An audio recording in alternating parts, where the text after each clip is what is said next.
It's 2026, and The Matrix, a film made almost 30 years ago, is relevant now more than ever in the world. Why is that? So many movies come and go, yet this trilogy continues to dominate social media with a spike in searches around AI, surveillance, choice, and identity in 2025.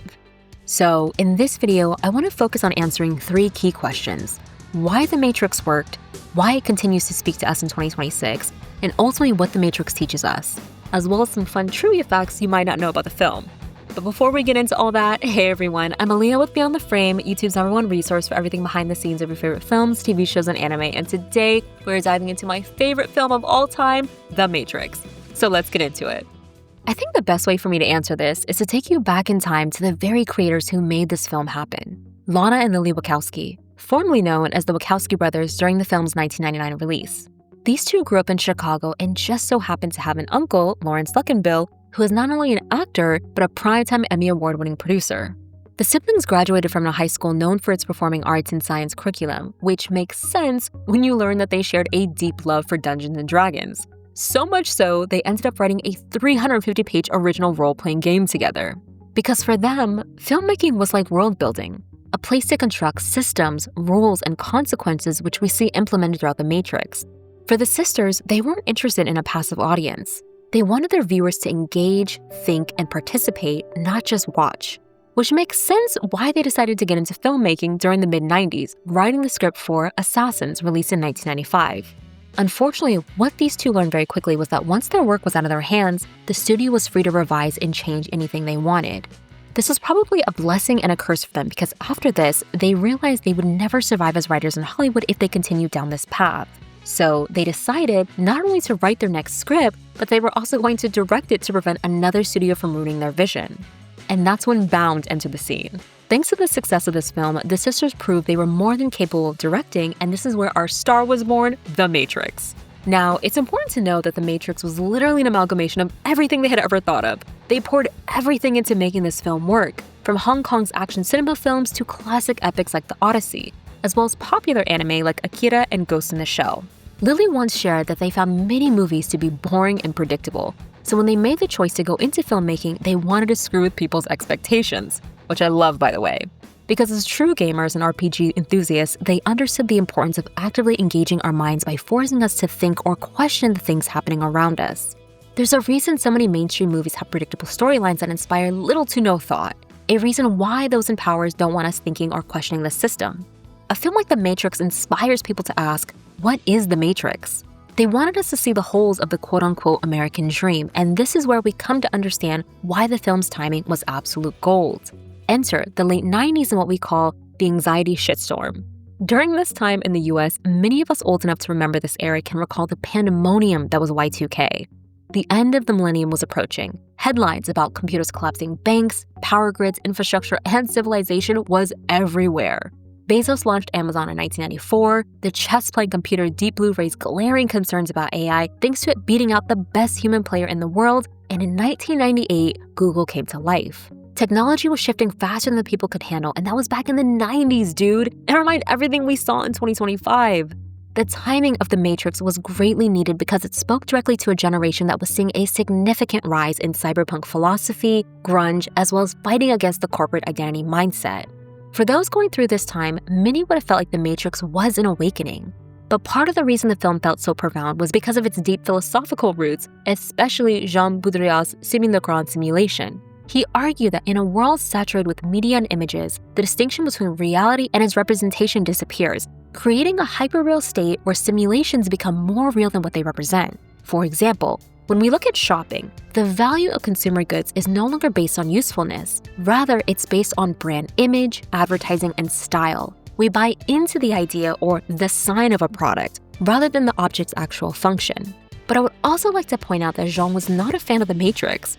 In interviews, he described The Matrix as the kind of film about The Matrix that The Matrix would have been able to produce, suggesting the film misinterpreted his concept of simulation in reality, which I have to admit shocked me a bit, so drop a comment for me below about this because I want to know if you agree or not with his stance.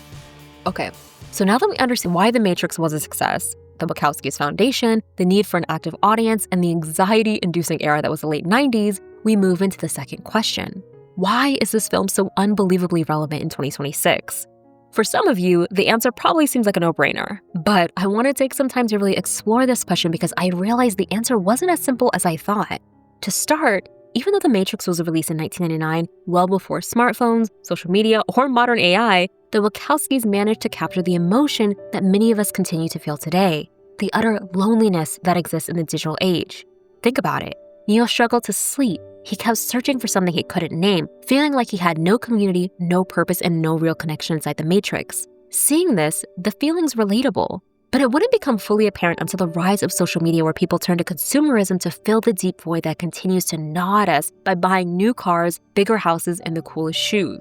I mean, I could throw a rock and hit a self-help book reminding me that real validation comes from self-love and acceptance, which is exactly what we see with Neo.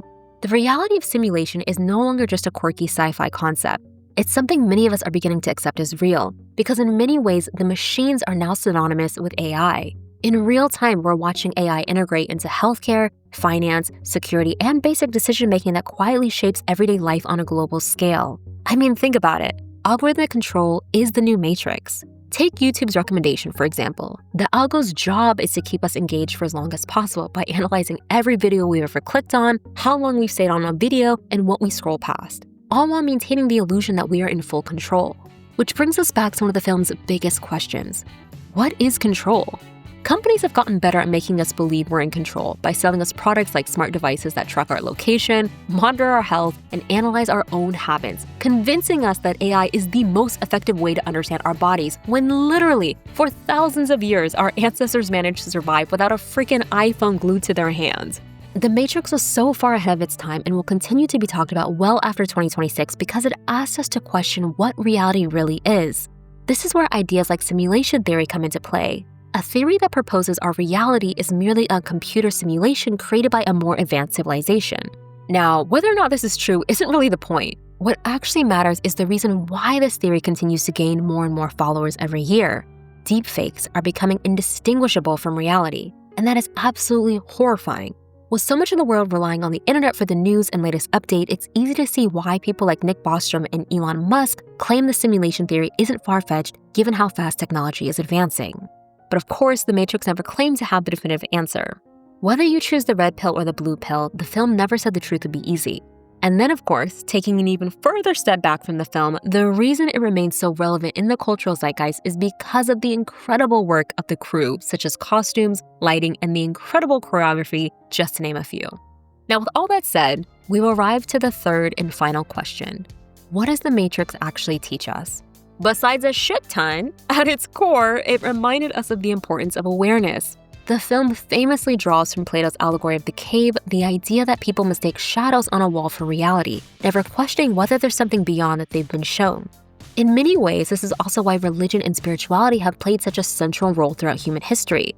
The belief that this can't be all there is, that meaning exists beyond the visible world, which, following that logic, leads directly into one of the film's most powerful messages: awakening is part of the journey.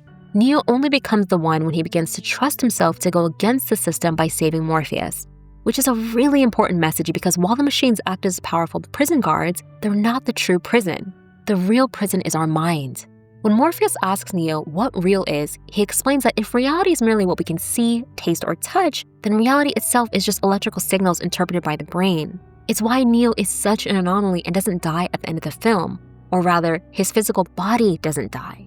It was merely the constructed version of himself inside the Matrix, and once he understands the distinction, the rules no longer apply to him in the same way. But the system designs rules to make us feel like we have no choice, that we are normal and safe when we exist inside the system, and yet, the film insists that inevitability is often just an illusion. Yes, humans have to live within certain constraints, otherwise we'd have total anarchy. But the system cannot tell us who we really are. Only we have the power to do that.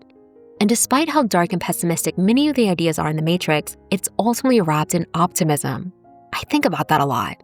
As much pain, fear, and insanity that exists in the world, especially in America, there are just as many people rising up to fight against the injustice.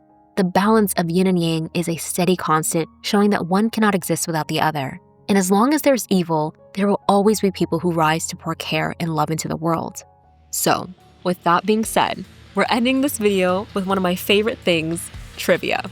One of my favorite details about The Matrix is how color grading signals the location. A green tint means they are inside the Matrix, a blue tint symbolizes the real world, and a yellow tint means they are in the construct or training simulations. The iconic code in the Matrix isn't random. It's actually made of Japanese katakana characters, sourced from cookbooks and implemented into the film. Keanu Reeves underwent major back surgery prior to filming to prevent paralysis. Despite this, he completed several months of martial arts training. So if you notice, Neo punches far more than he kicks, especially early on, and that was done intentionally to help protect his spine.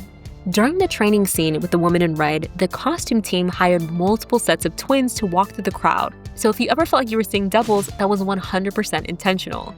I'm Aaliyah with Beyond the Frame, The Matrix. Are we in? Are we out? What do we think? Let me know. As you are well aware by now, I am a total Matrix nerd and absolutely love this universe. I'd really like to hear your thoughts on what I shared in this video, so please leave a comment for me below, especially about what The Matrix means to you today.